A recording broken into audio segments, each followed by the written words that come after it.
Quand tu regardes un podcast de Sans Permission, alors tu sais très bien qu'on est dans l'univers autour de Yomi, Antoine Blanco, Oussama Hamar, etc. On peut proposer les services les plus qualitatifs du monde. Au bout d'un moment, si personne sait qu'on existe, elle les vendra à personne. Mais la création de contenu aujourd'hui, c'est quand même le truc le plus important quand tu veux fédérer une communauté, quand tu veux pouvoir croître dans ton business, avoir de la visibilité dans ton business, etc. Beaucoup de gens aujourd'hui n'arrivent même plus à avoir un film normal qui dure 2 heures. Ils le mettent en 1.5, des formats toujours plus courts. Les gens vont bouffer que de l'IA. Les IA, si elles progressent, bientôt elles pourront nous sortir un épisode de Hors des Clous sans qu'on intervienne. Ouais.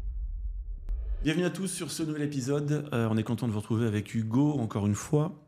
Alors c'est un épisode de Hors des Clous où on va parler un petit peu justement de notre présence sur les réseaux, du contenu qu'on fait aujourd'hui, pourquoi on le fait, pourquoi toutes ces questions et pourquoi on aimerait bien aller plus loin justement dans l'expérience de cette création de contenu.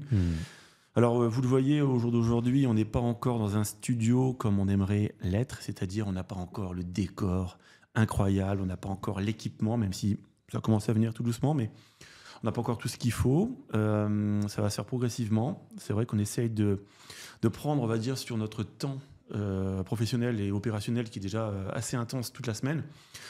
Donc, le but est de faire une vidéo par semaine, plus bien sûr tous les réels, les shorts, etc. qui vont en découler. Ouais. Alors pourquoi on fait ça, Hugo? Si tu peux nous répondre. Pourquoi on fait ça? Pour le fun, déjà.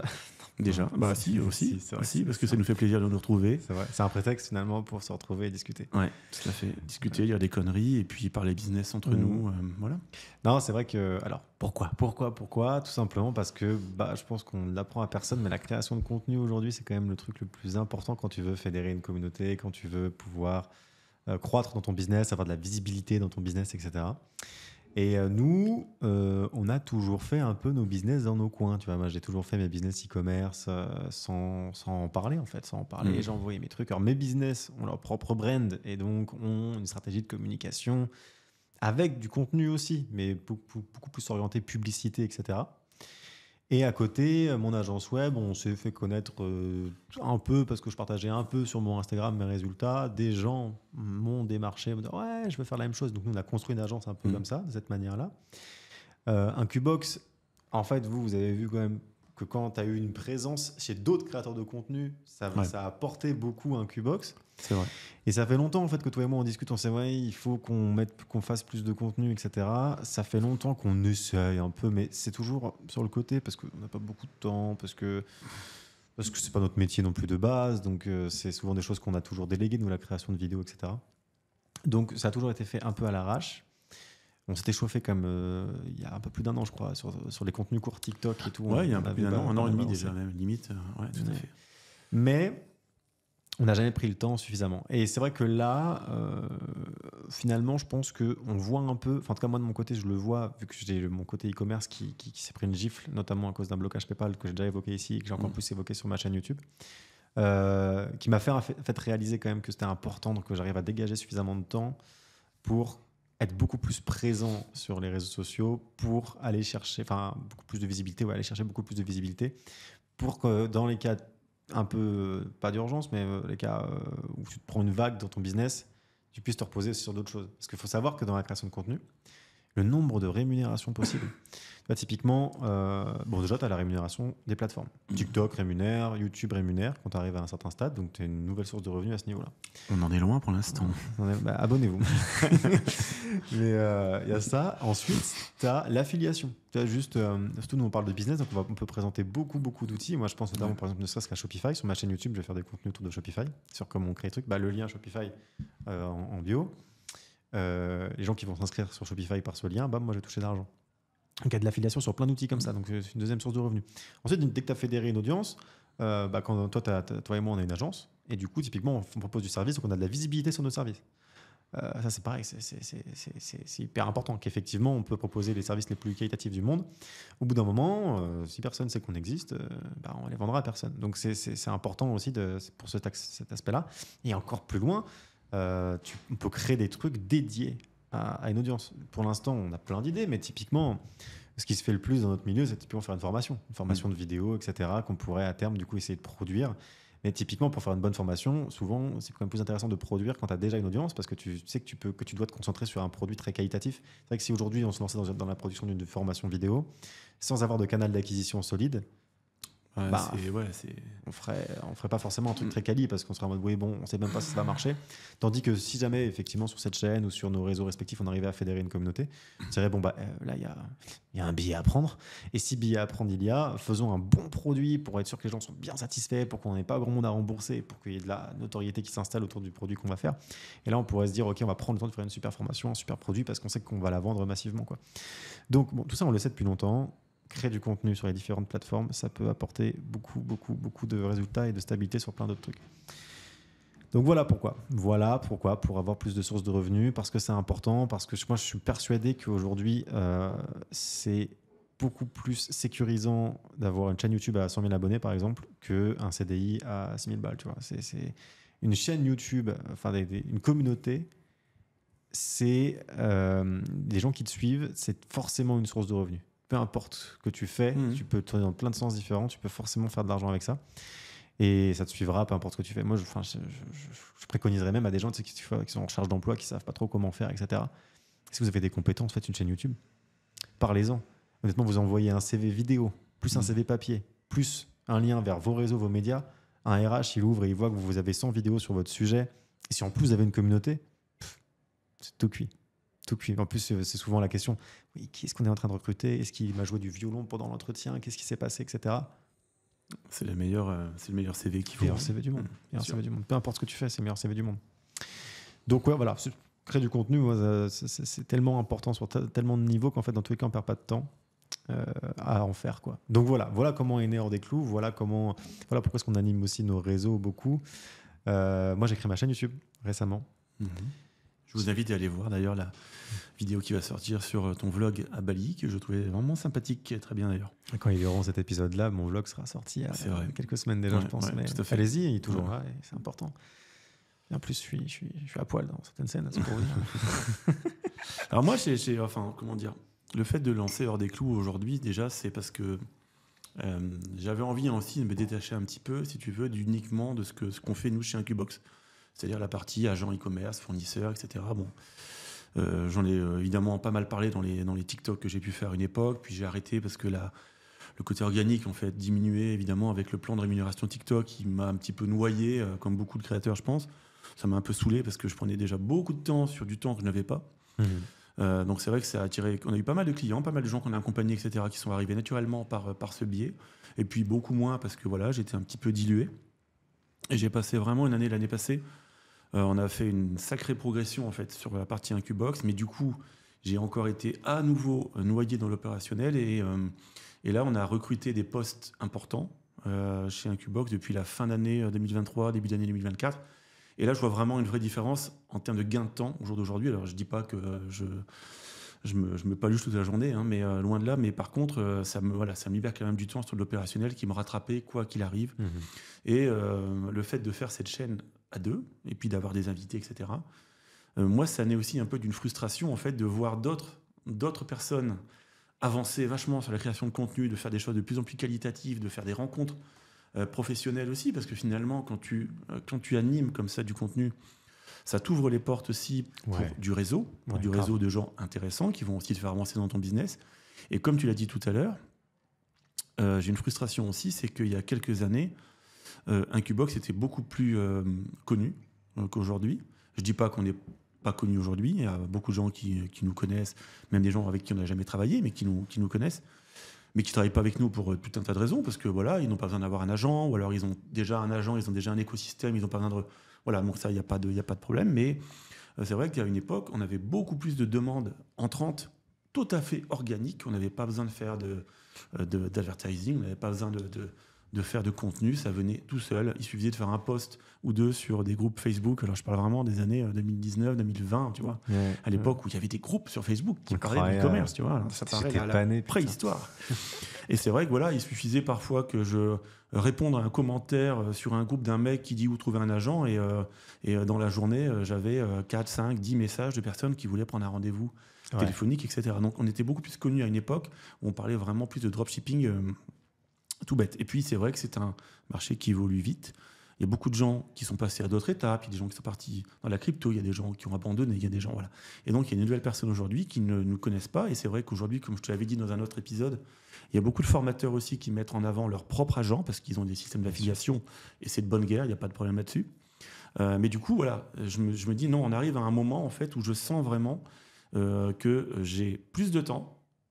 Donc, j'ai envie déjà de parler beaucoup plus, d'être plus présent aussi pour représenter ce qu'on fait chez Incubox, parce que je pense qu'on se démène suffisamment pour pour mériter, on va dire, d'attirer un peu plus l'attention sur nous au jour d'aujourd'hui pour des gens qui ont des besoins en e-commerce. Et puis, j'ai envie aussi d'animer cette frustration, comme je te disais, de voir d'autres personnes qui ont vachement avancé, qui ont créé des chaînes, des podcasts, etc., où il y a des rencontres, où ils invitent tout un tas d'entrepreneurs et il y a des discussions super intéressantes. Et puis bon, moi, je vois ça en pur spectateur.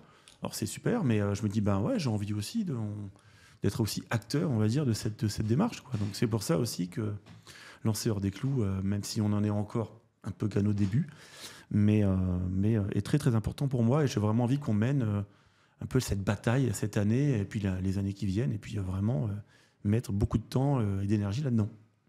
Ouais, je suis grave d'accord avec toi. Effectivement, c'est un peu l'objectif qu'on s'est fixé là, c'est de rester régulier sur une année complète au minimum pour voir un petit peu où ça nous emmène. Bon, pour l'instant, on arrive à s'y tenir, a priori. Hein. Enfin, on a une session de tournage par mois, parfois 2. Pardon. Et tant qu'on arrive à tenir ce rythme. C'est vrai qu'en fait, du coup, au niveau de l'organisation, c'est toi qui viens souvent. En fait, tu descends de Lille pour venir sur Paris. Sur Paris, ici, du coup, nous, on a des bureaux. Et il n'y a pas grand monde le vendredi. Parce qu'en fait, on a un colocataire ici qui fait autre chose, notre activité, mais donc qui est dans ce bureau-là que vous voyez dans ces vidéos le reste de la semaine. Et donc, le vendredi, c'est le moment idéal où on peut tourner ici. Mais on se pose la question, d'ailleurs, de qu'est-ce qu'on fait. Est-ce qu'on reste ici? Est-ce qu'on fait toujours du fait maison? Parce que là, c'est du fait maison, sans technicien, juste nous deux. Et le matériel qu'on a avec les moyens du bord, même si on a investi un peu dans du matos quand même, et puis plus ça va, plus on investit dans du matos. Mais on se posait aussi la question de est-ce qu'on ne mettrait pas plutôt un investissement côté directement dans les studios bien arrangés, ceux que vous voyez partout sur les formats courts et sur d'autres podcasts. Juste à côté, ici, il y a Podspace.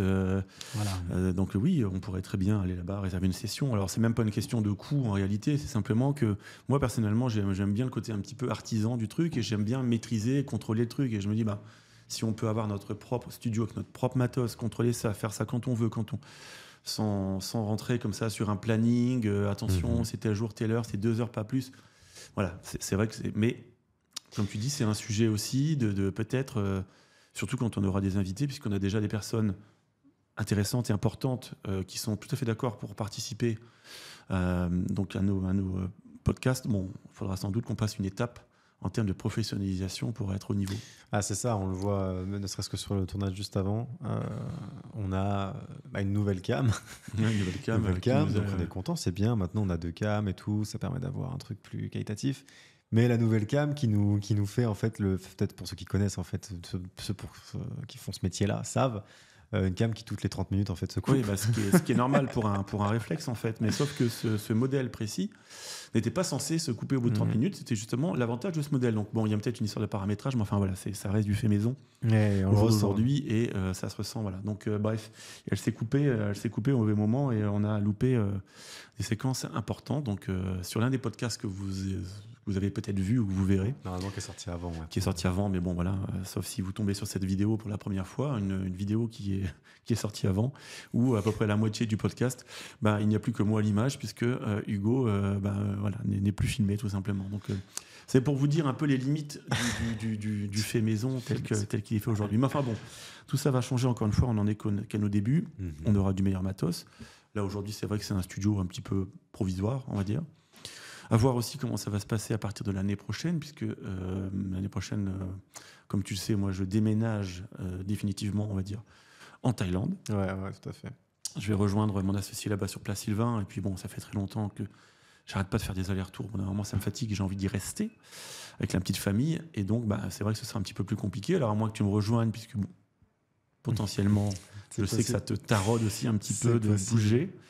À voir, je ne sais pas si ce sera l'année prochaine ou pas, mais c'est vrai que du coup, On fera peut-être des podcasts différemment, ça sera peut-être à distance, on sera peut-être pas toujours ensemble, sauf quand tu viendras ou sauf quand moi je rentrerai en France. Il y aura aussi ce truc-là, je pense, de quand, si jamais, effectivement, je n'y vais pas, ou si je n'y vais pas tout de suite, il y aura, je pense, ce truc de, on fera des grosses sessions en fait, de tournage où on devra tourner 12 épisodes d'un coup, comme ça quand tu viens en France, bam, 12 épisodes, quand je viens en Thaïlande, bam, 12 épisodes. Mais pas pratique non plus avec des invités, etc. Bon, on verra effectivement à ce moment-là comment l'avenir de cette chaîne. Mais bon, on trouvera moyen de se débrouiller. Ouais, et puis bon, moi je compte aussi, on en avait fait un petit peu pour le fun, mais je pense qu'il faut aussi qu'on multiplie les lives, c'est aussi important, sur des sujets bien précis, alors peut-être des sujets un peu plus techniques, justement, hein, pas forcément des discussions un peu comme aujourd'hui, un peu plus vague, mais là, voilà, des lives sur des sujets très précis où les gens pourront intervenir, pourront poser des questions. Là, sur la partie vraiment professionnelle, que ce soit sur la partie media buying, sur la partie e-commerce au sens large, la partie agent, etc. Donc ça, on fera des lives réguliers. Et là, la distance ne sera pas un problème, puisque en général, ces lives, on les fera pas forcément ensemble dans la même pièce. Ouais, tout à fait. Mais ce sera aussi important de faire ça. Tu penses que tu vas ouvrir une chaîne YouTube ou pas, toi, dans les prochains... Il y a déjà en fait une chaîne YouTube au nom d'Incubox, mais il y a 2 vidéos dessus, quoi. Il y a que dalle dessus. Toujours pareil, c'était l'ambition d'il y a 2 ans, en disant ouais non, je vais lancer des réseaux, je vais lancer, enfin en dehors d'Instagram, etc. Je vais lancer la chaîne YouTube. Pas eu le temps, quoi. J'ai fait une vidéo, j'en ai fait une deuxième, j'en ai fait deux en 2 ans. Enfin, c'est totalement ridicule. Mais encore une fois, un grand manque de temps. On peut pas être partout. Mais là, aujourd'hui, voilà, maintenant, on a vraiment des équipes, comme je te l'ai dit, qui sont sur des postes clés. Super content des gens qu'on a recrutés. On a recruté 3 personnes dernièrement. Super content de ces recrutements. Et ça va me libérer du temps. Donc sur, évidemment, la partie aussi investissement, etc., qu'on a, que je prends un peu en main aussi. Mais voilà, j'ai vraiment cette envie de faire un maximum de contenu et d'apporter de la valeur aussi. Ouais. Et de faire découvrir aussi des gens aussi, parce que c'est vrai que dans mon réseau, à moi, j'ai aussi des gens, des entrepreneurs qui ne sont pas forcément très connus au jour d'aujourd'hui et qui ont énormément de valeur à donner. Ouais. Voilà, des gens extraordinaires que j'aimerais mettre en avant également à travers cette série de podcasts Hors des clous. Parce que c'est le but en fait. Hors des clous, c'est quoi ? C'est les gens, les entrepreneurs qui refusent un petit peu justement de traverser la route sur le passage protégé. Tu vois, de s'aventurer, des gens qui aiment s'aventurer un petit peu, qui aiment prendre des risques, qui aiment l'adrénaline, et voilà, des gens qui ont des parcours qui ne sont pas forcément communs, des expériences qui sont intéressantes à partager. Donc c'est aussi le but de cette chaîne, c'est de faire découvrir toutes ces personnes. Donc ça va venir progressivement quand on aura un peu plus de matos et qu'on pourra les inviter en les recevant comme il faut, quoi. Ouais, bien sûr. Bon, après, de toute façon, c'est ce qu'on s'était dit aussi, c'est que voilà, si jamais il faut aller dans un studio, justement, parce qu'on a un invité, on le fera. Ouais, bien sûr, on le fera, sans problème. Voilà. Bon, il y aura moins ce truc un peu artisanal, mais ça peut valoir le coup, effectivement, quand quelqu'un se pointe, d'être sûr qu'il n'y ait pas un bug de caméra ou une merde dans le genre, parce qu'on n'a pas le technicien à l'arrière qui regarde comment ça se passe, quoi. C'est clair. Si jamais plus de temps, tu songes à relancer du contenu du coup sur YouTube. Là, en ce moment, c'est une idée. Ouais, tout à fait, c'est une idée. D'ailleurs, je t'avais expliqué, j'ai acheté un nouveau, un projecteur de lumière continu, vachement plus puissant, vachement mieux. Ouais. J'ai essayé de rééquiper un petit peu aussi. Alors, je rends mon bureau, tu sais, à Lille, j'ai mon bureau, là également, je vais le rendre. Pourquoi ? Parce que je me rends compte qu'en fait, j'aime pas bosser tout seul dans mon bureau, je préfère être finalement dans mon bureau, chez moi.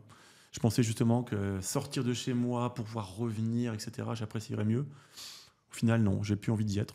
Je sais pas, c'est comme ça, j'ai plus envie d'y être, je m'y sens plus bien, donc je suis en train de revoir. Tu vlogs là-bas et t'auras toujours... Ou alors tu live toute la journée. Ouais, c'est ça, je live toute la journée. Non, mais finalement, je me sens mieux chez moi, quoi, tout simplement. Donc je suis en train de redéfinir aussi un petit arrière-plan sympathique, un petit décor pour faire des vidéos seules, des vidéos qui sont peut-être un peu comme toi, pas des vidéos très longues, je ne vais pas faire des vidéos d'1h30, pas des vidéos non plus qui vont demander un travail phénoménal de montage, de recherche, mais bon, voilà, des vidéos qui parlent vraiment un peu plus ce qu'on fait, nous, chez Incubox, évidemment, la partie vraiment agent-fournisseur.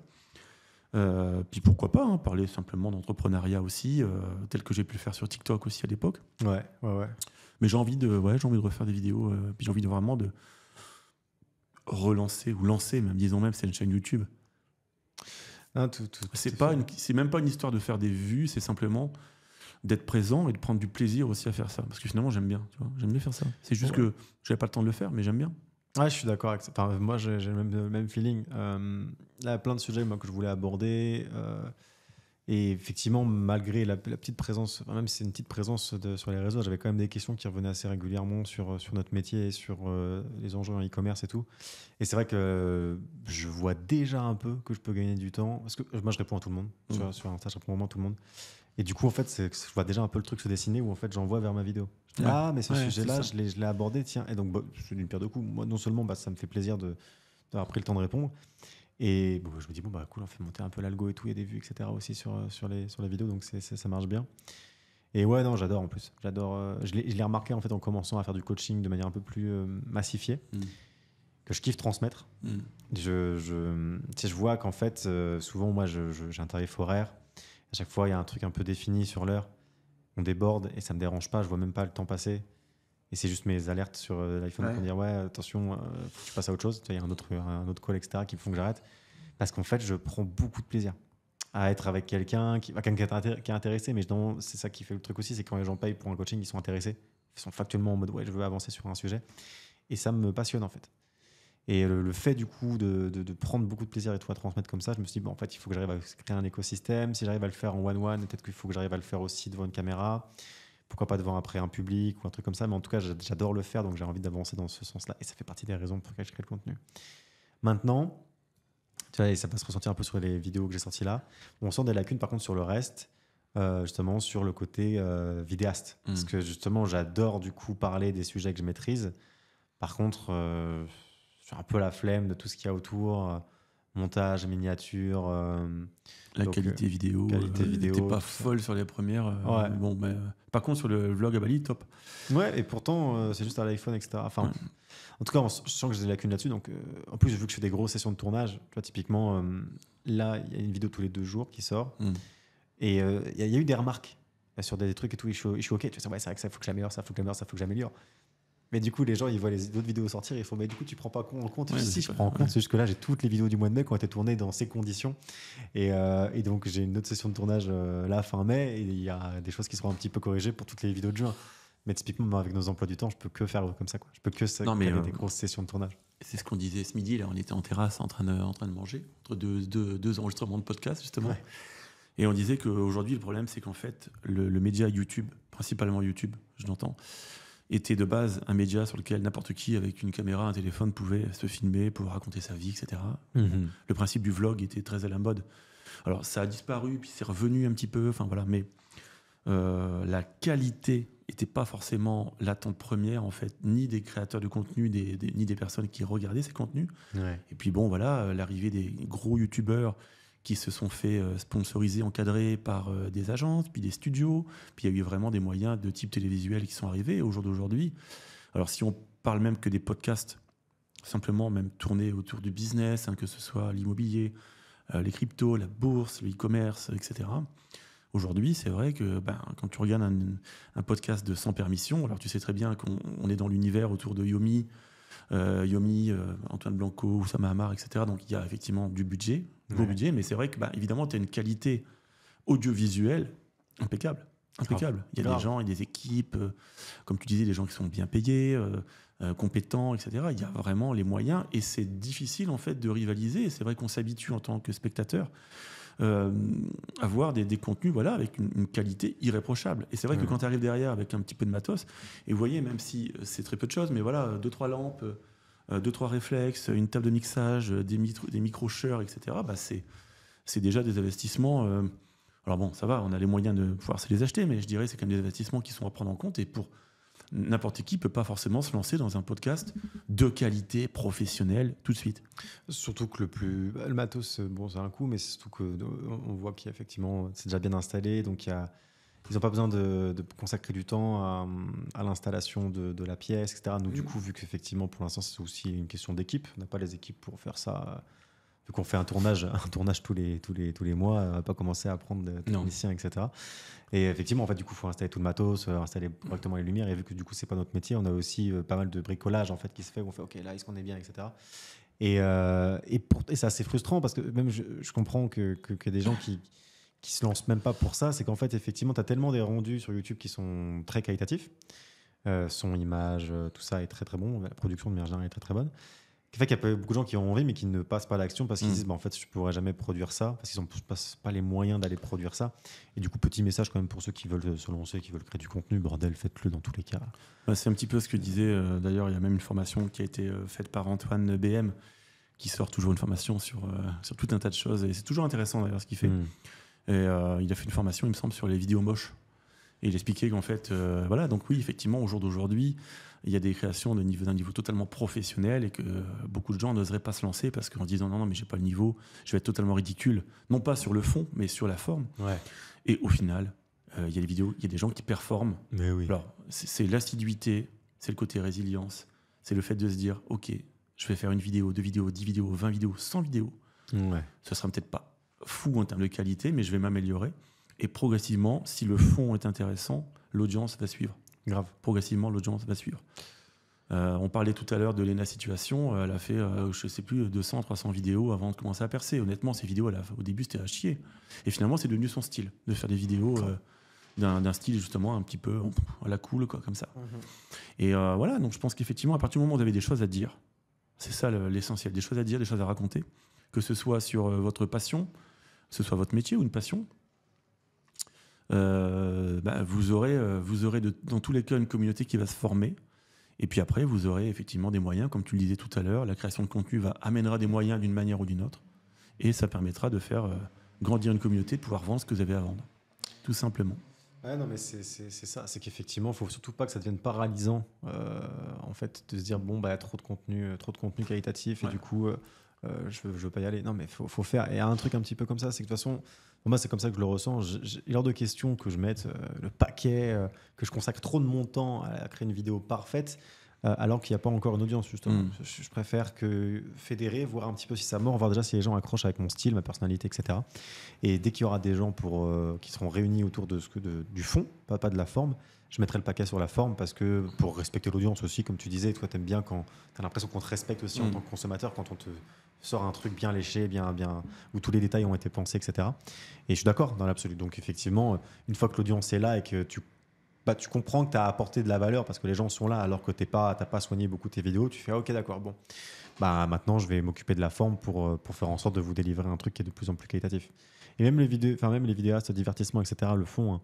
Ils commencent souvent un peu à l'arrache et puis après, ils ont ce truc où ils veulent toujours monter en gamme. Et je me rappelle d'Antoine Daniel qui, à l'époque, justement, avait un peu ce truc-là où il avait tellement à chaque fois cette volonté de mettre des vidéos meilleures que les précédentes qu'à un moment donné, il n'arrivait plus à sortir de vidéo. Ce qui était un putain, mais si je sors ça, c'est moins bien que la dernière vidéo que j'ai sortie. Et du coup, en fait, il s'est mis aussi dans une situation où il n'arrivait plus à avancer. Enfin voilà, faut sortir, quoi. Faut délivrer. Non, mais c'est clair. Et à contrario, c'est vrai qu'avec le nombre de studios, donc on parlait de Podspace, puisqu'on connaît bien effectivement les propriétaires. Mais bon, il y a tout un tas d'autres studios et il y en aura de plus en plus un peu partout dans les grandes villes. Hein. C'est vrai que c'est un bon business. Le souci maintenant, c'est qu'effectivement, il suffit de payer pour avoir un environnement professionnel et qualitatif en termes de rendu d'image, rendu de son, etc. Mais je vois aussi parfois des vidéos sur YouTube, parce que je consomme beaucoup YouTube, et je vois des fois des vidéos qui sont totalement inintéressantes, mais avec un super qualité d'image, un super fond, un super décor, etc. Des vidéos qui m'intéressent absolument pas, de gens qui n'ont pas grand-chose à dire. Mais voilà, mais c'est aussi un peu peut-être le côté pervers, finalement, de se dire, bah oui, alors aujourd'hui, il suffit de prendre rendez-vous et de payer 250 balles pour une session. Mais oui, mais si tu n'as rien à dire, au final, voilà, il y a des vidéos qui sortent qui peuvent attirer l'œil parce que tu dis tiens, ça a l'air pas mal, ça a bien filmé, il y a une belle miniature. Et quand tu regardes, en fait, la personne n'a pas grand-chose à dire, ou alors pas forcément intéressante, le propos n'est pas profond, il n'y a rien à dire. Donc voilà, simplement pour vous dire que je préfère regarder une vidéo, même si effectivement j'aime bien le côté un peu léché, cinématographique, etc. Mais je préfère voir quelqu'un qui a quelque chose à dire, qui filme avec son portable dans sa véranda en slip que de voir. C'est moi ça, véranda en slip, c'est mon vlog ça. Allez voir.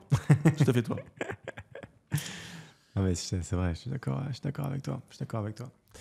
Il y a tout un tas.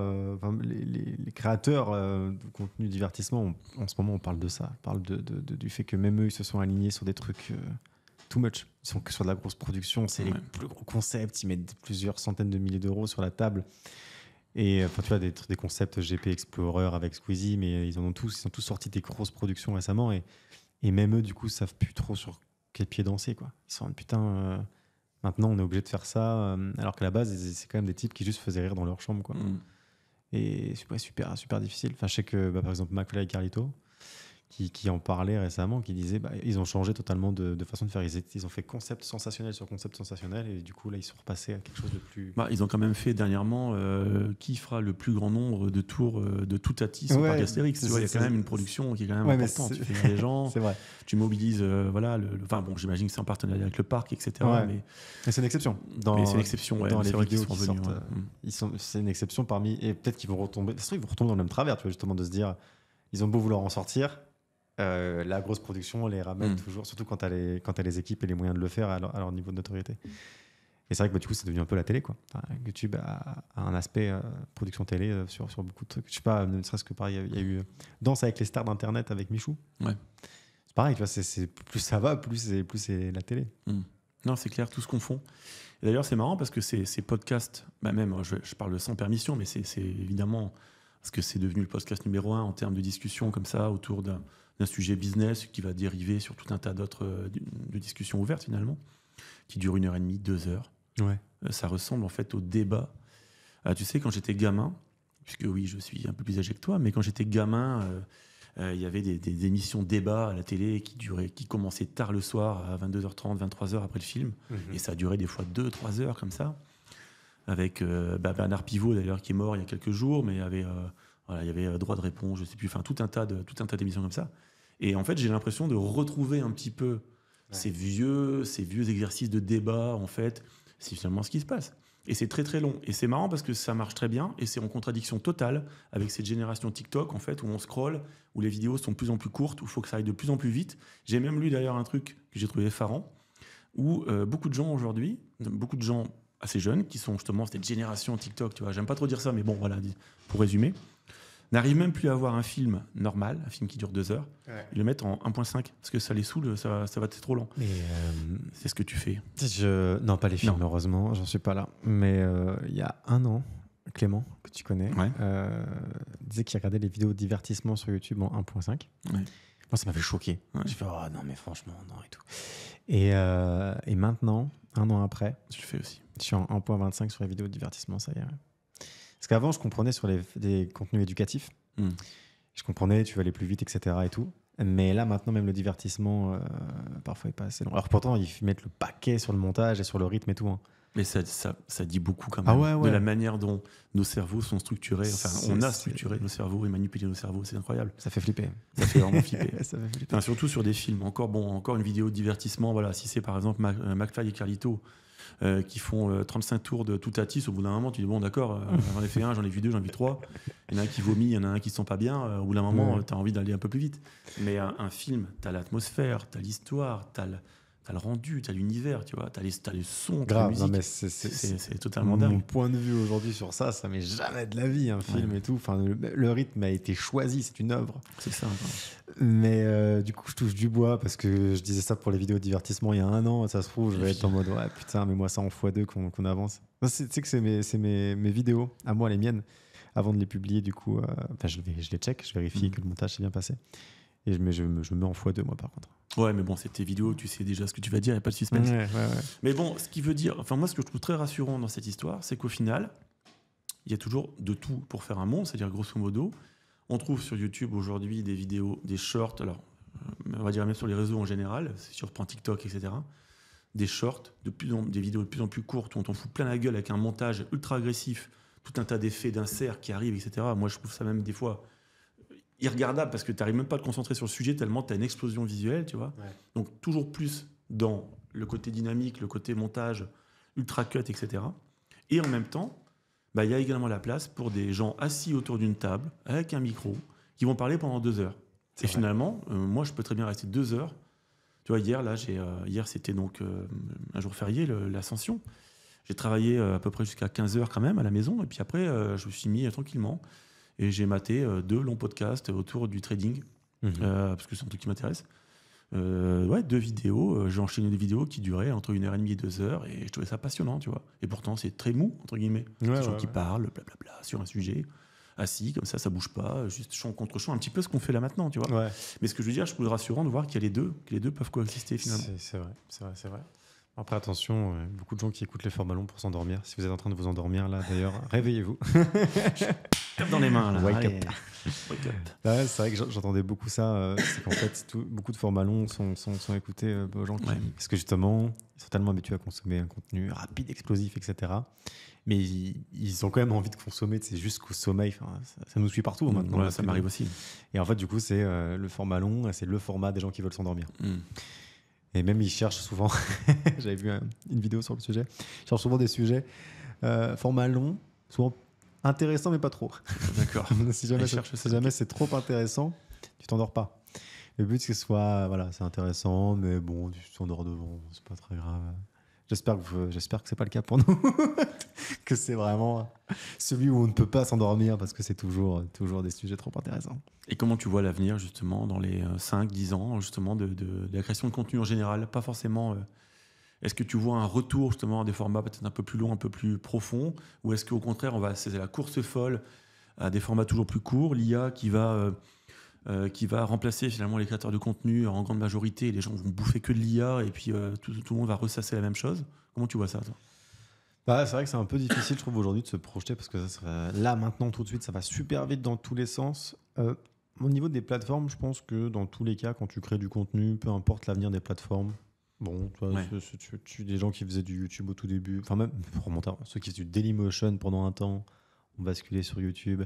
Quand TikTok est arrivé, ils ont mis leur contenu, ils l'ont recyclé pour le mettre sur TikTok. Je pense qu'on vous crée du contenu déjà, pas besoin de s'inquiéter sur les plateformes. Vous suivez le mouvement, quoi. Vous allez là où on veut bien vous écouter. Donc les plateformes peuvent changer en 5-10 ans, mais voilà, ça c'est pas un problème. Pour la création de contenu en elle-même, je pense quand même que on va rester sur des artisans, quoi. Enfin, on va rester sur des créateurs qui vont toujours émerger. Je pense qu'il y aura des nouvelles têtes qui vont émerger, etc. à chaque fois. Les IA, ça va bousculer, mais je pense que c'est juste une partie du contenu, quoi. Même dans 5 ans, ça sera toujours une partie du contenu. On en avait déjà parlé, hein. C'est-à-dire que voilà, moi je faisais un peu mon boomer la dernière fois lors d'un précédent épisode où je te disais que même si je comprends tout à fait que la tentation en fait de passer par des IA pour écrire des scripts, puis finalement même pour réaliser en réalité les formes, les contenus qu'on peut diffuser, mais au final moi je préfère toujours l'expérience quand même d'un être humain qui va me raconter quelque chose, une anecdote, une mésaventure, un échec, etc. Tu vois, que d'une IA qui va finalement ressasser un peu l'information déjà prédigérée. Bon, voilà. Alors, je dis pas que c'est pas intéressant. Je dis simplement c'est pas la même portée, c'est pas le même but. C'est clair. Mais tu vois, en fait, je pense que on va s'aligner sur ce qui va s'installer. Typiquement, là, il y a des IA doucement mais sûrement qui vont être capables, si tu leur donnes de la matière première, mettons, on leur donne tous les épisodes de Hors des Clous. Les IA, si elles progressent, bientôt, elles pourront nous sortir un épisode de Hors des Clous sans qu'on intervienne. Ouais, c'est vrai. Vivement, d'ailleurs, on n'aura plus rien à faire. Mais justement, je pense que tu vois, si jamais des créateurs s'alignent sur ça, si des gens s'alignent sur ça, on va devoir s'aligner aussi sur ça, tu vois, d'une certaine manière, parce que sinon on sera dans tous les cas beaucoup moins productif que des chaînes qui vont publier une vidéo toutes les 2 minutes parce qu'elles peuvent produire massivement, bam, bam, bam, bam. Donc je pense que c'est surtout ça, c'est qu'il suffit que 2-3 références ou 2-3 trucs qui ont de l'influence donnent un rythme de le contenu maintenant, c'est comme ça que ça se passe et ça va suivre. Les grosses productions sur YouTube, c'est parce que les plus gros se sont mis à pouvoir faire ça, à faire du sensationnel, et les autres ont quitté leur chambre pour aller faire du sensationnel aussi, etc. C'est les plus gros qui donnent le rythme, donc selon ce qu'ils vont décider de faire, les autres vont suivre. Si demain... Il y a Cyprien qui a fait une vidéo sur les IA il n'y a pas longtemps, un court-métrage. Ouais, j'ai vu. Ouais, qui était pas mal d'ailleurs. Ouais, c'était intéressant. C'est vrai que Cyprien d'ailleurs est tombé un peu en désuétude, on va dire, par rapport à d'autres youtubeurs, notamment Squeezie, qui l'a doublé. Mais moi j'aime bien parce que je trouve que son contenu en fait évolue aussi avec son âge. Grave. Là où Norman par exemple s'est foiré en fait dans le virage. Alors bon, je parle même pas des c'est pas foiré que là. Non, c'est pas foiré que là, mais je parlerai même pas des problèmes qu'il a eu après, qui fait qu'il a totalement disparu. Enfin, apparemment, il est revenu parce qu'il était parti en Thaïlande, il est revenu en France, mais bon. Mais il est toujours là, mais en arrière-plan. Enfin bref. Mais n'empêche que oui, il a totalement. Mais il a raté son virage, c'est-à-dire qu'il est devenu daron du jour au lendemain avec un bébé dans les bras, et c'est vrai que c'était son contenu. Enfin, ça a mal vieilli d'un coup en fait. Ouais. Alors que Cyprien, je trouve que ça a été plus progressif. Et je trouve que son contenu aujourd'hui, il est toujours très bien. Alors techniquement, c'est super bien fait. Tu sais, les épisodes où il est avec sa copine au cinéma, les guerres les guerres entre les consoles et les guerres. Enfin, bon, tout ça, je trouve extrêmement bien, Ouais, bien c'est léché, brillant. bien fait. C'est brillant, c'est brillant. C'est plutôt drôle. C'est un humour qui est assez familial quand même. Ça reste toujours. C'est pas, voilà, on n'est pas sur l'humour provoque. Mais C'est pareil, bien dosé, hein, parce que ça pourrait être cringe. Tu vois, ça pourrait être cringe. Norman, typiquement, c'était viré un peu cringe. Ouais, ça justement. virait un peu cringe à la fin, je trouve Ouais. aussi. Et c'est vrai. Et voilà, je trouve qu'il a plutôt bien évolué. Et c'est dommage en fait qu'il soit maintenant un petit peu devenu un petit peu ringardisé. Mais en tout cas, sa dernière vidéo était très bien Ouais. sur les IA. Je trouvais ça très pertinent et très réaliste en fait en plus. C'est ça aussi que tu vois que le monde de la création de contenu est quand même assez cruel. Putain, effectivement, tu vois quelqu'un comme Cyprien qui était, comme tu dis, ringardisé. Je trouve ça tellement injuste tu sais, Ouais. dans les faits. Là, même si, mettons, la personne ne produit plus des choses qui sont dans les trends ou qui conviennent au public de maintenant, etc. Bon, ça, c'est une chose. Mais ne serait-ce que rendre à César ce qui est à César sur le fait que tous les autres créateurs viennent de lui, enfin de lui et de toute la première génération de créateurs de contenu. C'est qu'il a quand même donné un tempo, donné des idées, il a inspiré un tas de gens, etc. Donc, le monde d'Internet est cruel sur ça. Le monde d'Internet est cruel, je suis La d'accord. reconnaissance n'est pas toujours au rendez-vous. Bon, enfin, je ne vais pas le plaindre non plus. Hein. Je pense qu'il a pu. Alors, je sais qu'il aime pas du tout qu'on parle de ça. Il a fait souvent des vidéos justement sur le fait qu'on lui reprochait de gagner de l'argent et qu'il dit nanana. Et qu'il dit mais pourquoi est-ce qu'on pose ce genre de questions à moi alors qu'il y a tout un tas d'autres professions où on ne va pas forcément s'intéresser à ça. Ouais. Et ce qui est tout à fait normal d'ailleurs, je trouve aussi. Enfin, sa réaction était tout à fait normale, mais bon, n'empêche que bon. Je pense que.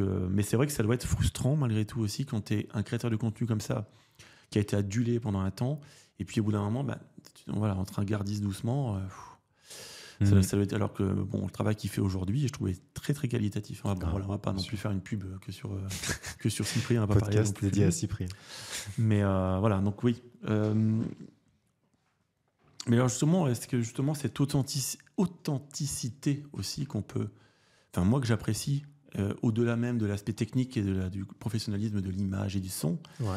ne rejoint pas aussi, pour parler des UGC en fait, puisque c'est vrai qu'au jour d'aujourd'hui, surtout dans ta partie, toi, dans ton travail, dans le media buying, tu pousses vraiment les UGC parce que c'est vraiment ce qui fonctionne au jour d'aujourd'hui.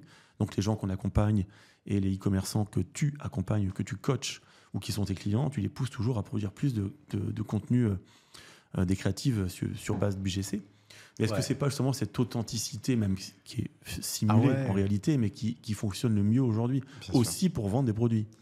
Ouais, tout à fait. C'est vrai qu'effectivement, dans les UGC, enfin, UGC, pour ceux qui ne savent pas, du coup, c'est des vidéos, voilà, typiquement où tu vas avoir quelqu'un qui ouvre son colis, qui va parler, voilà, regardez, j'ai ouvert ça, ça vient de telle marque, en plus, il y a un code promo en ce moment, etc. Ouais, enfin, une expérience utilisateur filmée et authentique. Donc, c'est un format publicitaire qui fonctionne bien. Quoi. Ce type de vidéo, quand on les envoie en pub pour une marque, bah, effectivement, les résultats sont intéressants. Donc, ouais, on pousse un peu pour la production du GC. Et oui, tu as raison, c'est ce côté authentique, ce côté crédibilité, ce côté en fait, où les gens peuvent se projeter et de la proximité. Donc c'est vrai pour un créateur de contenu, quand tu te sens proche de lui, quand tu sens que tu peux t'identifier. Et là, c'est pareil pour la consommation d'une marque. Si on parle, je sais pas, d'un cosmétique, d'une crème pour le visage, c'est important que la personne qui est dans la vidéo en train d'utiliser la crème puisse ressembler à la personne. Tu vois, pendant longtemps, dans la publicité, on avait des stars, par exemple, qui utilisaient les produits. Mais c'est bien parce qu'il y a de la notoriété et tout, mais par contre, les gens ne pouvaient pas s'identifier du tout, quoi. Il y a un moment donné, tu mets Brad Pitt qui te fait la promo d'une crème pour visage. Tu fais oui, non mais bon, c'est Brad Pitt. Je veux dire, moi, j'ai bien compris que si moi je mets la crème pour visage, je vais pas être beau comme Brad Pitt. Enfin, voilà, il y avait une distance. Tandis que là, si tu prends quelqu'un du quotidien, etc., tu rapproches.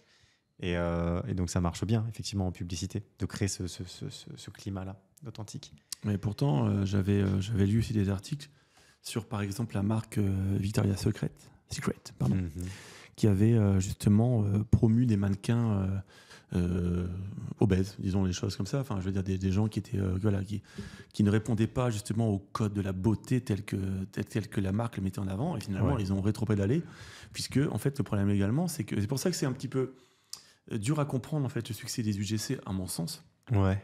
Je comprends le fait que ça paraît authentique, c'est quelqu'un qui ouvre son colis, etc.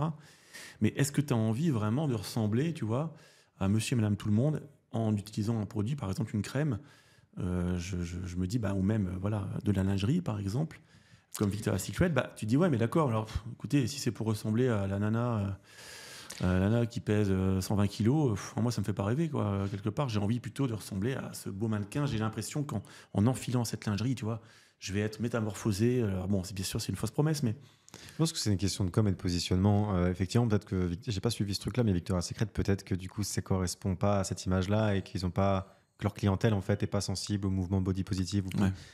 Parce que si tu fais demain une marque de lingerie body positive, moi par contre, je suis persuadé que si tu as directement ce positionnement-là, ouais, d'entrée de jeu. tu chopes des parts de marché. Ouais. Par contre, des marques qui tentent de surfer sur des tendances et qu'en fait, ils ont toujours mis en avant Ouais, la des beauté mannequins parfaite. très, très, voilà, Ok. qui rentrent dans les critères de beauté. Et du jour au lendemain, c'est carrément que le public est peut-être pas con. Quoi. Ouais, Enfin, en partie, d'accord. si, mais il y a une partie qui fait. Ouais. Là, on essaye, tu vois, les personnes donc les personnes qui sont touchées par ça, c'est des gens qui sont du coup peut-être qui vont s'identifier à une personne, voilà. Je sais pas comment le dire, du coup en surpoids, et qui va du coup avoir ce truc de ah bah j'aime bien, cette marque me représente. Vu que cette marque me représente, je veux consommer cette marque. Mais donc ça c'est quand même une pensée où tu t'identifies. Si jamais ces personnes-là ont jamais pu s'identifier dans Victoria's Secret, c'est pas parce que du jour au lendemain tu leur mets un mannequin qui leur ressemble que ça va recréer la relation, quoi. La relation est déjà brisée.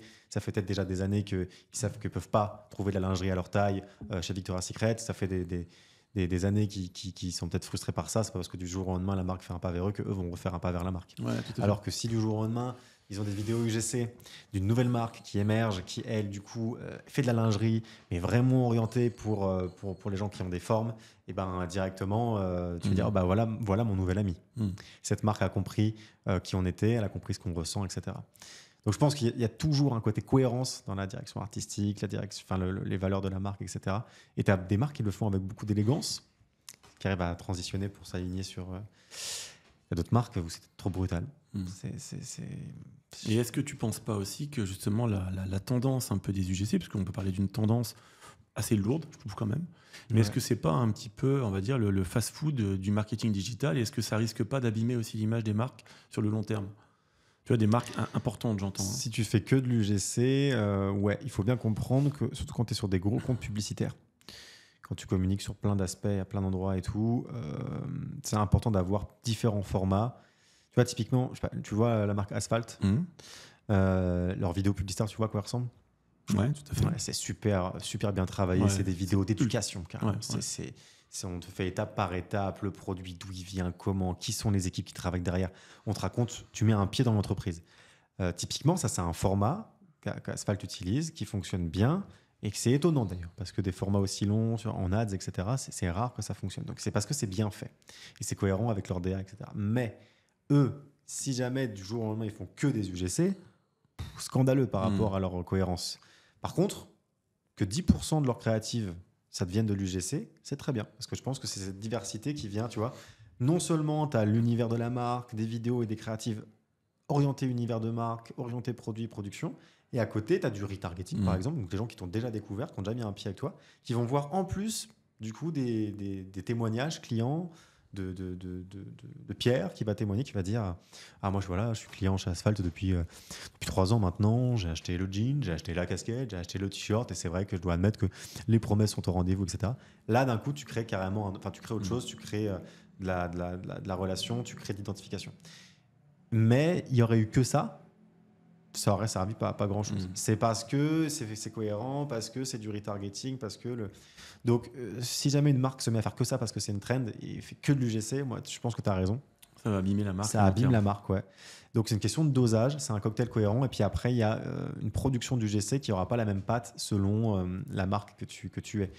Par définition, les UGC étaient un peu sur des productions amateurs. Puis maintenant, les marques font des UGC production professionnelle. C'est comme YouTube finalement. Ouais. On en revient toujours là. Est-ce que tu as l'exemple, toi, parmi des gens qu'on a pu accompagner ensemble avec Incubox et donc la partie accompagnement, ou même par rapport à des gens que tu as pu accompagner avec l'agence de Media Buying, simplement, est-ce que tu as des exemples d'UGC qui ont vraiment performé, alors pour des raisons justement que tu as pu identifier en disant ouais, non mais voilà, ça c'est un putain de process, c'est un putain de pattern qui change la donne sur un UGC. Tu as un truc en tête ou alors pas forcément? Ou ça dépend des thématiques, ça dépend de... C'est des structures. Les structures du GC qui fonctionnent bien, le hook est toujours très important. J'ai un hook en tête d'une UGC d'un client qui fait du cosmétique pour hommes. Et je peux peut-être pas le dire. Ouais, dis-le. Et, donc on verse le produit. La première scène, c'est en fait il verse le produit qui est un produit liquide mais un peu visqueux sur un accessoire qui permet d'étaler le produit. Et ce plan, pour ces 3 premières secondes, tu vois le produit qui tombe, ça évoque du sperme, disons-le. Ça évoque du sperme qui coule, voilà, dessus. Et rien à voir. Mais le hook visuel, c'est ça. Ouais, il est fort. Et du coup, ça, waouh, qu'est-ce que c'est que ce bordel? Qu'est-ce que ça fout sur mon feed? Et du coup, déjà, tu as des gens, et après, tu n'as plus qu'à dérouler ton produit. Et du coup, il y a le. Et non, en fait, c'est pas ça. Et c'était voulu, ça? Ou c'est un effet qui est arrivé? Tiens, c'est. Ah non, c'était voulu. C'était voulu. Le but était de voir si ça pouvait marcher. Donc, cette créative-là, UGC, a cartonné. Et cartonne toujours d'ailleurs un peu. Donc, c'est des trucs comme ça. C'est quand tu hackes un peu le système en faisant des trucs un peu différents. Mais c'est toujours le hook qui fait la différence, selon moi. Les mannequins aussi. C'est les mannequins, c'est pas forcément la beauté du mannequin, c'est pas l'esthétique. Il faut qu'il fitte avec ton produit, il faut qu'il ait une cohérence, il faut qu'on comprenne qu'il est là et que ça fait sens. Oui. Tu vois, c'est comme si j'ai une marque de je sais pas, de fitness, de musculation. Il faut que ton mannequin il représente ça. Tu vois, si jamais c'est quelqu'un de tout fin. Qui a pas de muscles et qui commence à te dire ouais, cette whey là, et ben, si tu la prends, tu vas vraiment prendre du volume, etc. Il n'y a pas de cohérence, quoi. Donc, il faut une cohérence. Il faut une cohérence au niveau de tes mannequins et tout. On a déjà vu des UGC très bien faites, mais où le mannequin colle pas du tout et les gens peuvent pas s'identifier et ça marche pas. Enfin, on peut que théoriser. Juste les vidéos prennent pas. Et quand tout est réuni et qu'on voit que c'est des vidéos très similaires avec la même structure ailleurs, performent à fond, tu te dis bon, bah, c'est juste le mannequin. Enfin, moi, c'est certaines conclusions que j'ai pu tirer. Et est-ce que tu penses que on peut utiliser donc ce format un peu pseudo-authentique de l'UGC, tu vois, de la découverte d'un client type qui découvre son produit, etc., etc. Est-ce que ça peut être utilisé par toutes les thématiques, tous les produits? Est-ce que, je sais pas, par exemple, on pourrait vendre une entreprise de pompes funèbres pourrait vendre des cercueils avec un UGC. Non, mais je sais pas, tu vois, c'est des exemples à la con, mais je dis, est-ce qu'on peut tout vendre avec de l'UGC ou est-ce que non, il y a vraiment. Ouais, je suis sûr que ouais. C'est juste qu'effectivement, en fait, chaque business a un peu sa singularité et il faut comprendre quel angle attaquer, quel UGC, quel est le script en fait. Et je pense qu'on peut tout vendre avec de l'UGC. L'UGC, c'est l'art de faire en sorte que celui qui la visionne se projette avec le produit ou le service. Donc c'est que de la mise en scène. Tu mets en scène quelqu'un qui utilise le truc. Alors tu vas me dire effectivement pour les pompes funèbres, bah là ma créativité typiquement a ses limites, mais on voit des marques qui se surpassent. Je sais pas, tu vois la marque 900 Care? Non, ça me dit rien ça. 900 Care, malgré tout, tu vas voir leur bibliothèque publicitaire. Oh là là, ils vendent du savon en pastille. Ah oui, d'accord. Savon pastille, ils ont un discours sur le fait que la plupart des produits sont en fait composés d'eau, etc. Ils ont un truc écolo là-dessus. Exactement. Ok, je vois très bien. Et ben tu vois leur bibliothèque publicitaire, tu fais mais quelle bande de génies. Ils sont trop forts et les mecs, les types qui sont en charge des publicités, ça se voit qu'ils sont trop forts. Et c'est que des trucs où tu vois, tu penses pas comme ça. Donc chaque business a son identité. Et il faut réussir à identifier des petites recettes. Comme ça, c'est de la créativité. Tu t'inspires forcément de ce qui se fait et tout. Quand tu n'as pas de matière première, il faut d'abord créer des choses qui fonctionnent. Mais dès que tu veux aller chercher des énormes scores de rentabilité, il va falloir que tu hackes le truc et que tu fasses des UGC qui fit parfaitement avec ton business. Et c'est pas un taf facile. Hein. Enfin, c'est un taf à temps plein, en fait, souvent dans les boîtes qui ont les moyens d'avoir quelqu'un qui focus sur les créatifs publicitaires et qui va trouver les concepts et les idées. Mais je sais pas, un truc qui fonctionne bien, c'est les UGC aussi CEO en fait. Le fondateur qui va prendre directement la parole, vanter les mérites, tout, parce qu'en fait il va engager sa responsabilité. C'est des vidéos où justement c'est des vidéos qui vont être orientées social proof. C'est en mode n'ayez pas peur, on a le fondateur qui se mouille, qui prend la défense de son projet, qui est là pour en parler, montrer qu'il connaît son produit sur le bout des doigts, qui va être en train de citer les avantages, qui va être en train de parler de la chaîne de production, qui va être en train de rassurer sur tous ces points-là. Et ça permet aux gens de répondre à une objection à l'achat. C'est ce truc un petit peu de « Ah, mais est-ce que c'est une arnaque? Est-ce que cette marque, nanana ?» Quand le founder, il s'est montré, il s'est mis en scène sur les réseaux et dans les pubs, c'est limite s'il n'y a pas un petit truc un peu inconscient chez les consommateurs de se dire « Ok, si jamais le produit c'est de la merde, c'est à lui que j'en voudrais. C'est à ce gars-là. » Et du coup, ça donne une cible et du coup, c'est crédibilisant. Ça permet d'avoir un bon taux de conversion. Moi, dans toutes les marques un peu sérieuses, je recommande d'ailleurs d'avoir 2-3 UGC du founder, quoi. Alors, c'est founder ou c'est quelqu'un qui incarne la marque? Parce que c'est pas forcément. C'est pas quelqu'un qui incarne la marque. En fait, il faut une image publique. Ouais. Il faut une image publique. Mais le founder, j'aime bien parce que c'est celui qui a porté le projet, celui qui l'a vu naître de A à Z. Donc, c'est bien d'avoir cette image-là. Parce que l'ambassadeur, c'est bien, c'est mieux que rien. Mais c'est moins fort qu'un founder. T'avais vu les vidéos? Alors, je sais pas si tu connais Saveur Bière. Je sais pas si ça te parle. Si, ça me dit. Saveur Bière, donc c'est pour l'information. Donc, c'est une boîte de. Alors, je connais un tout petit peu, je dirais, le fondateur, donc, qui a maintenant d'ailleurs revendu très très bien à l'un des plus gros acteurs des spiritueux en Europe, effectivement, sa marque. Donc, il a commencé par une petite société du côté de l'Équin, à côté de Lille, ou à Lille même, je ne sais plus exactement. Enfin, voilà, un petit entrepôt. Et c'était une idée folle de dire tiens, je vais vendre de la bière sur Internet. Enfin, je trouvais ça totalement con, tu vois. À l'époque, excuse-moi, mais je me dis, c'est pas un produit noble, entre guillemets, qui coûte cher. Par contre, c'est fragile, c'est lourd, donc le coût d'expédition, etc. Et ils ont des coups de génie, c'est eux qui ont inventé d'ailleurs le calendrier de l'Avent avec de la bière. Donc d'ailleurs, il y a eu beaucoup de publicité qui a été faite sur Paris, dans le métro, etc. Et ça a cartonné d'entrée de jeu. C'est vraiment ça qui a fait la renommée. Et ils se sont agrandis. Et chaque année, ils faisaient une publicité dans les entrepôts. Et c'est toujours, donc c'est Julien, il s'appelle, le founder, en fait, qui a incarné en fait son entreprise. Et les vidéos étaient de plus en plus dingues. C'est-à-dire que c'était une sorte de... Enfin, tu sais, c'était, comment on appelle ça? Une vidéo qui est tournée de bout en bout, sans montage, sans coupure, avec une sorte de chorégraphie comme ça, avec tous les employés, etc. Mais c'était un travail de fou. Ouais. Et tous les ans, c'était mieux. Mais en tout cas, il incarnait complètement sa marque. Et d'ailleurs, il a quitté maintenant, puisqu'en fait, il a revendu, il est resté pendant 2 ans, je crois, 2-3 ans. Mais je trouve que c'était une bonne image, on va dire, d'un entrepreneur français qui incarnait à mort sa marque et qui... Et le gars, il incarnait, pour avoir déjà même acheté un calendrier de l'Avent, je suis allé là-bas, il ne me connaissait pas à l'époque, et il était dans les entrepôts avec ses équipes. C'est même lui qui a porté le truc, il l'a mis dans mon coffre, il ne savait pas qui j'étais. Et je lui disais, c'est quand même incroyable, le mec, il incarne le truc au point d'être avec ses équipes dans son entrepôt, il était très respecté pour ça. Enfin bref, je dérive un petit peu, mais simplement le fait effectivement d'incarner dans les publicités, c'était lui qui incarnait la marque continuellement, et ça crédibilisait énormément sa marque et son concept, son projet. Bien sûr. Et c'est ce qui fait qu'il a revendu des millions. Ouais. Et d'ailleurs, faut faire attention par contre à ça. C'est fou. C'est bien qu'il ait réussi à vendre, mais des fois, quand le personal brand est trop dans la marque, puissant, tu vends pas. Tu peux plus vendre parce que tu es l'image de marque. Et tu vois, je pense à comment il s'appelle, celui qui a fait Feed. J'ai oublié son nom. Anthony Bourbon. Oui. Et ben Feed, c'est lui, quoi. Tu vois, si jamais il vend Feed, il faut qu'il se vende avec, tu vois. Sinon, c'est-à-dire que celui qui rachète, il faut qu'il réinvente le brand. Enfin, c'est vrai que ça peut être dangereux aussi de trop incarner. Ouais. Mais c'est un petit peu d'ailleurs comme des chaînes YouTube, pour revenir un peu à ce qu'on disait au début, parce que finalement, c'est pas mal écarté un peu du début de la conversation. Mais je pense notamment à Théophile Hélier, qui voulait vendre sa chaîne YouTube, il me semble, de mémoire, 2 millions d'euros il y a 2-3 ans. Ouais. Et il me semble que finalement, ça n'a pas pu se faire.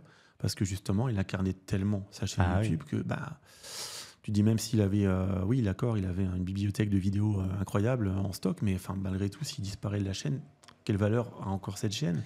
Alors bon, peut-être que s'il était là, il pourrait nous expliquer qu'on fait oui, mais non, finalement, ça s'est pas fait parce que ceci, parce que cela, mais je crois que ça s'est pas fait parce que justement, c'est galère, il incarnait beaucoup trop cette chaîne. Et il y a des personnes comme ça. Je sais que par exemple, Stan Leloup également. Marketing Mania, donc d'ailleurs qu'on voit beaucoup moins aujourd'hui en termes de vidéos, c'est dommage parce que ces vidéos étaient toujours extrêmement passionnantes, mais avait voulu aussi justement introduire une autre personne pour se dégager un petit peu. N'empêche qu'au jour d'aujourd'hui, je ne sais pas pour quelle raison d'ailleurs, il est beaucoup moins présent aujourd'hui et pourquoi il sort beaucoup moins de vidéos, mais je pense aussi que tu peux vite t'enfermer dans un personal branding et c'est très dur d'en sortir. Mais pour rebasculer pour revenir à nos moutons, en fait, simplement, j'ai là sur YouTube, du coup, effectivement, dans ma stratégie que je suis en train de déployer, j'ai vraiment un peu un truc de volume. Là, je veux bombarder et tout pour justement faire un peu pump la chaîne. Pareil qu'au niveau de l'algorithme, il semblerait que ça lui plaît quand tu balances du contenu vraiment régulièrement. J'ai 2-3 strates aussi au niveau de... Enfin, je suis pas le seul à le faire, bien sûr, mais trucs de tutoriel. Tu vois, là, typiquement, je vais avoir une vidéo qui va arriver, que je vais tourner là, dans quelques jours. C'est créer sa première campagne Facebook Ads en 2024. Tutoriel. Bam. Connecter un moyen de paiement sur Shopify. Tutoriel. Ouais. Bam. Construire une boutique Shopify performante de A à Z. Tutoriel. Et c'est d'autres trucs. Et en fait, c'est des vidéos qui viennent directement répondre à un besoin factuel et que les gens regardent beaucoup parce qu'en fait, ils la re-regardent quand ils le font, ils mettent pause parce qu'ils veulent voir où tu cliques, etc. Et en fait, c'est des bonnes portes d'entrée pour faire péter une chaîne. Et je pense que c'est un mélange de ça moi, que je vais essayer de faire. C'est des vidéos qui me plaisent, où je traite des sujets un peu comme là, tu vois, où on traite des sujets on va un peu en profondeur, on dit ok, il y a ça, c'est des concepts, moi je vous conseille ça, etc. Tu vois. Et à côté, pour donner de la visibilité à toutes ces vidéos-là, du truc factuel. Truc factuel où en mode, les gens qui sont dans l'exécution et qui ont besoin d'aide sur l'exécution, ils peuvent aller sur ma chaîne aussi et il y aura du contenu. Voilà, je vous accompagne de A à Z sur telle action qui peut être difficile à faire et tout. Et je pense que c'est aussi ça, petit message pour ceux qui hésitent à se lancer et à créer du contenu. Même si vous n'avez pas de matos, etc., vous pouvez forcément créer du contenu qui apporte de la valeur et qui aide les gens, en fait. Et c'est quand même le point de départ quand tu crées du contenu, c'est quand même d'apporter un petit peu de valeur aux gens, de transmettre et d'avoir un petit peu ce truc-là où vous répondez à un besoin, quoi. C'est vrai dans tous les business, tant que tu réponds à un besoin, tu fais une vidéo sur un truc où les gens se posent des questions, au bout d'un moment ça fonctionne, hein. Enfin, je sais pas, les vidéos comment faire un nœud de cravate, c'est con, mais ça fait des millions de vues parce que tu réponds à un putain de besoin de tous ceux qui vont jamais à un événement de leur vie, puis là ils ont un mariage et puis ils veulent foutre une cravate et ils font mais merde alors. Non, mais je suis d'accord. Comment on fait? Non, mais je suis d'accord, effectivement. Et si tu te concentres sur on va dire, ta zone de génie à toi, et là, tu peux vraiment segmenter, en fait, faire toute une multitude de vidéos ultra concrètes sur un sujet très précis. Et l'avantage aussi, c'est que du coup, tu vas être découvert par de la recherche, un peu comme sur Google. Les gens vont utiliser YouTube un petit peu comme comme un... Comment on appelle ça? Moteur de recherche. Moteur de recherche, merci. J'en perds mes mots. Non, mais comme un moteur de recherche tout bête, effectivement, et on peut te découvrir justement par ce biais. Alors qu'on ne t'aurait peut-être pas découvert autrement, donc ça multiplie aussi les chances. C'est ouf. Et puis c'est vrai que je pense que quelqu'un qui va vraiment être aidé par toi, par une de tes vidéos, là va aussi s'abonner en disant non mais je suis content du travail qu'il a fait, le mec m'a aidé. C'est ouf. Il y a une reconnaissance, il y a un petit commentaire, il y a un petit like. Je pense que ça peut aller beaucoup plus loin dans la viralité pour ce type de vidéo. Puis tu fais marcher cette fameuse source de revenus qui est tout simplement la pub YouTube en fait, où là d'un coup tu fais de la visibilité, donc c'est moteur aussi, tu vois, c'est le fait d'être rémunéré quand tu passes du temps sur un sujet, c'est cool. Ça permet de dire ok, cette chaîne YouTube elle fait sens, ça fait une source de revenus supplémentaire, donc tu peux y consacrer plus de temps. Moi je sais que c'est aussi important pour mon équipe, tu vois, typiquement vu qu'on est une petite équipe encore, qu'on est des associés, etc., c'est important que les actions de chacun fassent avancer le navire, quoi. Si jamais c'est juste tu fais du YouTube par passion sur le temps que tu pourrais consacrer pour faire croître nos business, non, il faut que ça fasse du sens. Il faut que ce soit en mode non, ok, moi je vais mettre des actions sur YouTube, mais vous inquiétez pas, ça va avoir du sens, on va avoir du client grâce à ça aussi, du coup vous allez avoir des trucs à faire à ce niveau-là, dans les côtés exécution et tout. Non mais c'est vrai, t'as raison, si jamais, alors c'est vrai qu'on disait en début de vidéo, on est très content de faire notamment Hors des clous ensemble. Bon là je parle pas de ta chaîne à toi, mais bon, c'est un peu dans le prolongement. Mais c'est vrai que si tu passes beaucoup plus de temps aujourd'hui à raconter ta vie sur YouTube, à parler d'anecdotes, et que les équipes à côté, elles bossent sur du concret, et puis au bout d'un moment, ça peut aussi dire, alors qu'est-ce que ça génère? Je comprends pas. Non mais j'aime bien, je prends du plaisir à raconter ma vie. Voilà, il faut aussi que ce soit évidemment que ça ramène du client, ça ramène de l'argent. Que tu puisses vendre des services, puisque tu sais aussi que ce que tu vends est valable, peut aider les gens, et je pense que c'est toujours gagnant-gagnant, mais donc il faut amplifier cette communication aujourd'hui par ce biais réseaux sociaux, contenu, YouTube, etc. C'est ouf. De ouf. Bon, je pense qu'on va peut-être conclure, sauf si tu as encore des choses à dire sur ta chaîne. Je sais pas. Non, à part aller voir. Allez voir cette chaîne, vous allez voir qu'il y a... Non, mais il y aura de plus en plus de vidéos, et un peu comme... Je fais un petit peu comme les journalistes du 20h. à l'époque qui reprenaient leurs fiches. Aujourd'hui, ils ne le font plus maintenant, mais à l'époque, on prenait des fiches, on tapait comme ça. Voilà, non, mais beaucoup de surprises à venir. Donc, n'hésitez pas à vous abonner si vous aimez ce type de contenu. N'hésitez pas à mettre en commentaire en fait aussi des sujets peut-être que vous voulez qu'on aborde dans les épisodes prochains. On a beaucoup de sujets qu'on veut aborder, mais voilà, on peut aussi voir ce que vous voulez voir. On n'a pas toujours. Non, mais il y a peut-être des sujets auxquels on ne penserait pas forcément. Et donc n'hésitez pas effectivement à commenter et nous dire ce que vous voudriez qu'on puisse aborder, ce dont on peut discuter, et puis quelles solutions, quels conseils aussi on peut apporter tout simplement. Ouais. Ok, on se laisse là. On se laisse ça. On se dit à très bientôt. N'hésitez pas à nous suivre aussi sur les réseaux, tout est dans la description. Bien sûr, tout est en description sur nos services, ce qu'on fait, où on est, etc., etc. À très bientôt tout le monde. Très bientôt, merci de nous avoir suivis. Bye bye. Ciao.